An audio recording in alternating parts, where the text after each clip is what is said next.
నమస్కారం. నేను మీ Gangaraju, astro psychologist and astrologer. Sri పరాభవన సంవత్సర నూతన సంవత్సర ఉగాది శుభాకాంక్షలు. అట్లానే ఈ సంవత్సరం 12 రాసుల వాళ్ళకి ఏ విధంగా వాళ్ళ ఫలితాలు ఉన్నాయో ఇప్పుడు విపులంగా పరిశీలిద్దాం. కర్కాటక రాశి, కర్కాటక లగ్నం వారికి నూతన సంవత్సర ఫలితాలు ఏ విధంగా ఉంటాయో విపులంగా పరిశీలిద్దాం. మెయిన్గా చెప్పాలి అంటే కర్కాటక రాశి, కర్కాటక లగ్నానికి గురువు మిథునంలో ఉన్నాడు, అట్లానే శని మీనంలో ఉన్నాడు. కర్కాటక రాశి, కర్కాటక లగ్నం పీపుల్ అంటేనే చాలా ఎమోషనల్ పీపుల్. వీళ్ళు మనసు ప్రధానంగా ఉంటారు. ప్రతి చిన్న విషయాన్ని కూడా చాలా డీప్గా ఆలోచిస్తారు. మెయిన్గా చెప్పాలంటే వీళ్ళకి కలిసి వచ్చే అంశాలు అంటే మాత్రం ఈ సంవత్సరం వీరికి నూతన గృహం కొనుగోలు కానివ్వండి, కట్టియటం కానివ్వండి, బంధుమిత్రులతో సంతోషాలు కానివ్వండి, హ్యాపీనెస్ కానివ్వండి, అట్లానే ఎప్పుడో విడిపోయిన బంధువులు కూడా కలుసుకోవడం, తర్వాత వచ్చేసి నూతన వాహనాలు కొనుగోలు, కార్లు కానివ్వండి, బైకులు కానివ్వండి కొనడం కానీ ఈ విషయాలు. తర్వాత మెయిన్గా చెప్పాలంటే కొత్త విషయాలు స్టార్ట్ చేయటం కానివ్వండి, ఇవన్నీ కూడా వీళ్ళకి బాగా కలిసి వచ్చే అంశాలు.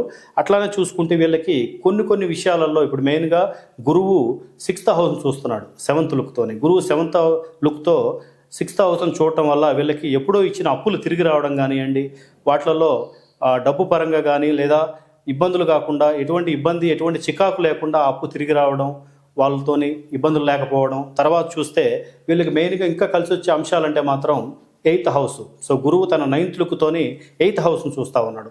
8th హౌస్ అంటేనే ఆయుస్థానం. వీళ్ళకి పూర్ణ ఆయుష్ పరంగా ఇబ్బందులు లేకపోవడం, అపమృత్యు గండాలు అనేది లేకపోవడం కానీ. తర్వాత వచ్చేసి 8th హౌస్ అంటే సో దాంపత్య సుఖం అంటే మ్యారేజ్ లైఫ్ అనేది హ్యాపీగా ఉండటం.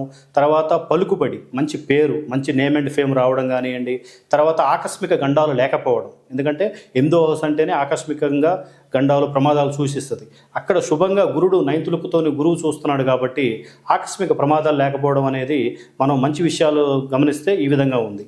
అట్లానే వీళ్ళకి కలిసి రాని అంశాలంటూ ఉంటే మాత్రం మెయిన్గా శని తన 7th లుక్తోని 3rd హౌస్ను చూడటం అనేది చాలా ప్రమాదం. ఎందుకంటే వీళ్ళు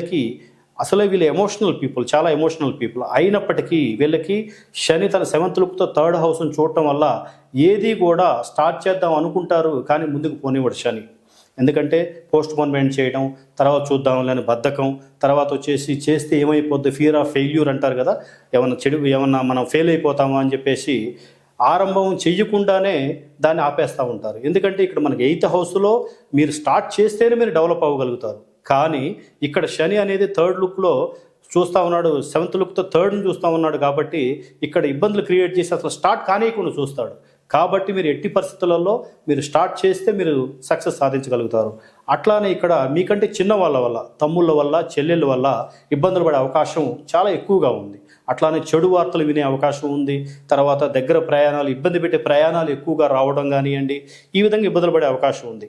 తర్వాత చూస్తే మెయిన్గా మీరు ఎంత కష్టపడ్డప్పటికీ, ఎందుకంటే శని మీనంలోనే ఉన్నాడు, 9th హౌస్లో ఉన్నాడు, మీనంలో ఉంది. 9th హౌస్ అంటేనే తండ్రికి సంబంధించింది, తర్వాత పూర్వపుణ్యానికి సంబంధించింది, భాగ్యస్థానం. ఈ స్థానంలో శని ఉండటం వలన మెయిన్గా చెప్పాలంటే తండ్రితో విరోధం, తండ్రితో గొడవలు కానివ్వండి, పిత్రార్జితం, తండ్రికి సంబంధించిన ఆస్తి విషయాల్లో చికాకులు కానివ్వండి, ఇవన్నీ కూడా చాలా ఇబ్బందులు పడే అవకాశాలు ఎక్కువగా కనపడతా ఉన్నాయి.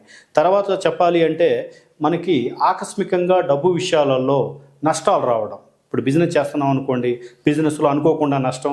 తర్వాత మనం ఉద్యోగమే చేస్తున్నాం అనుకోండి, ఉద్యోగంలో మనకి అనుకోకుండా ఉద్యోగం పోవడం కానివ్వండి, ఉద్యోగం లేకుండా 2-3 నెలలు ఉండటం కానివ్వండి, ఈ విధంగా చాలా ఇబ్బందులు పడే అవకాశాలు కూడా కర్కాటక రాశి, కర్కాటక లగ్నం వాళ్ళకి చాలా ఇబ్బందులు అనేది కనపడతా ఉన్నాయి. కానీ మీ జన్మజాతకాన్ని క్షుణ్ణంగా పరిశీలిస్తే ఇంకా మనకి చాలా విషయాలు తెలుస్తాయి. ఒకవేళ మీకు అటువంటి సందేహం కానీ డౌట్స్ ఏమన్నా ఉంటే మీరు తప్పకుండా మీ జన్మజాతకాన్ని నాకు పంపించండి.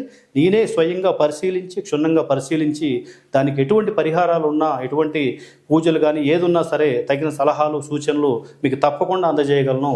నమస్కారం.